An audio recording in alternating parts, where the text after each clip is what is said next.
The old adage that reminds us to say what we mean. If we mean what we say is fundamental to effective communications, meaning to say, that is, in some. In other words, well, now that's not very effective, is it?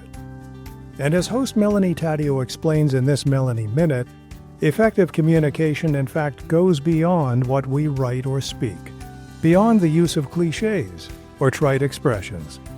It's part of our facial and body language, whether the messages are intended or not.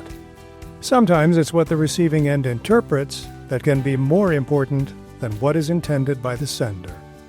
It's all part of that package that contributes to whether our communication is effective or whether we end up communicating something a little different than what we hope. So what better way to begin Season 4 than with this Melanie Minute that reminds us to keep our eyes, ears, and senses tuned in to how our communications are received and understood.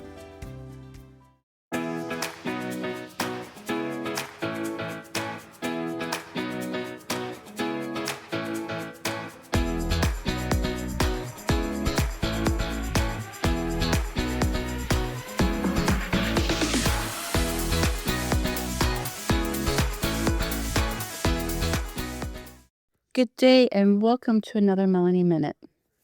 Effective communication to me seems so simplistic, and yet I'm continuously learning and I wanted to share today. So when I say effective communication, what comes to your mind?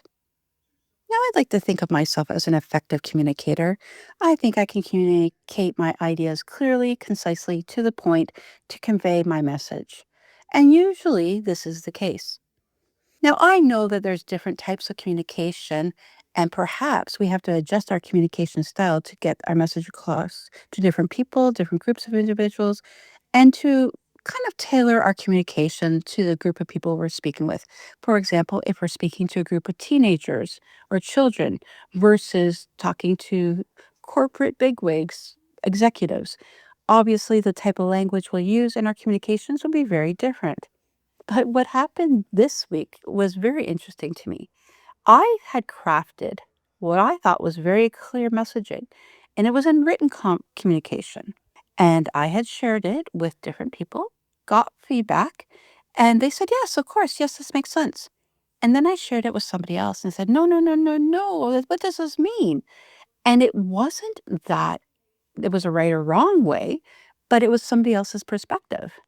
And sometimes we need to do this because if we're talking with the language that we use, with ideas that we use, it's important to ensure that people we're sharing the messaging with actually understand. So I'm sure you've heard a lot of organizations use a lot of acronyms. I know, for example, I'll just use Connect for Life, for example. We call our short form is C4L, or with Voices for Ability Radio, V4A, or again, we may call our programs by their names. But for somebody who's not involved in Connect for Life, they may not know what those acronyms mean.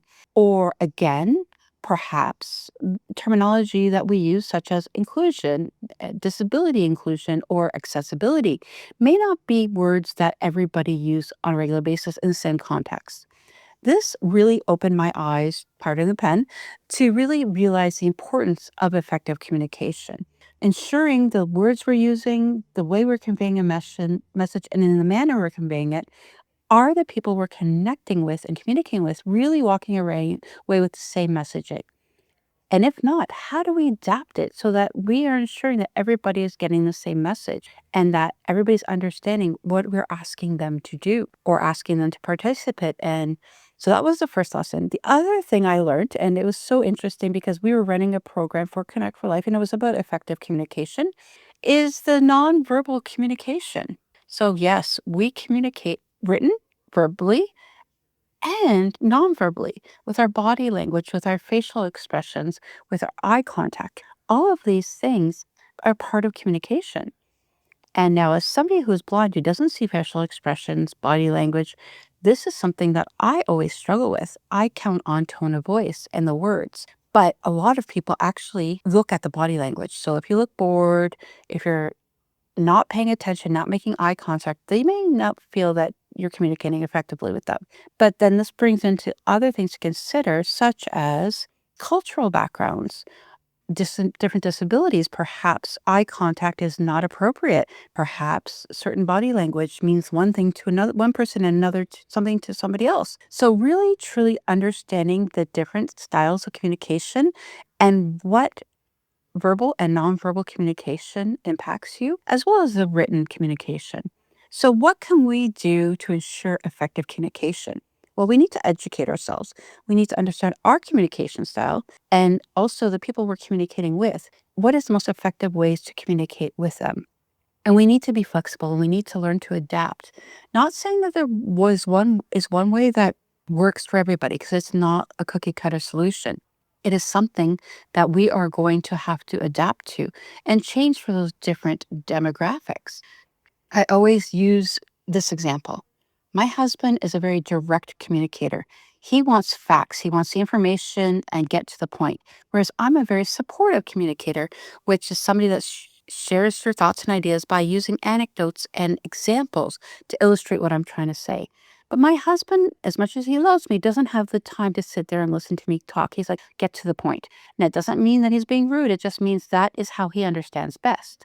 So now I know when I'm sharing something of importance to him, I need to be very factual, to the point. And then if I still want to share my anecdotes and examples, I do it afterwards. Because if I'm looking for a straight answer and response, I need to meet him where he's at. So sometimes this is important in the workplace, at school, and in our communities, because otherwise our communication may not be very effective. And with my example I used earlier today, the lesson I learned this week, it is ongoing learning, adapting, being flexible, and continuous learning in order for us to be able to communicate effectively. I encourage us all to research and look into our own communication style and those of us around us. What works for you and what works for those that you're communicating with.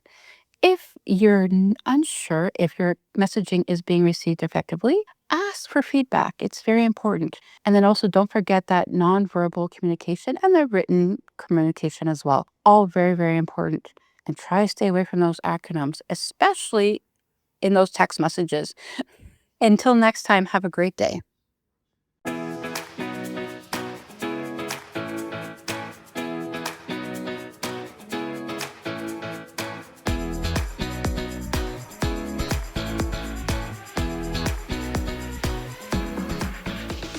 You have been listening to Connect for Life, the podcast.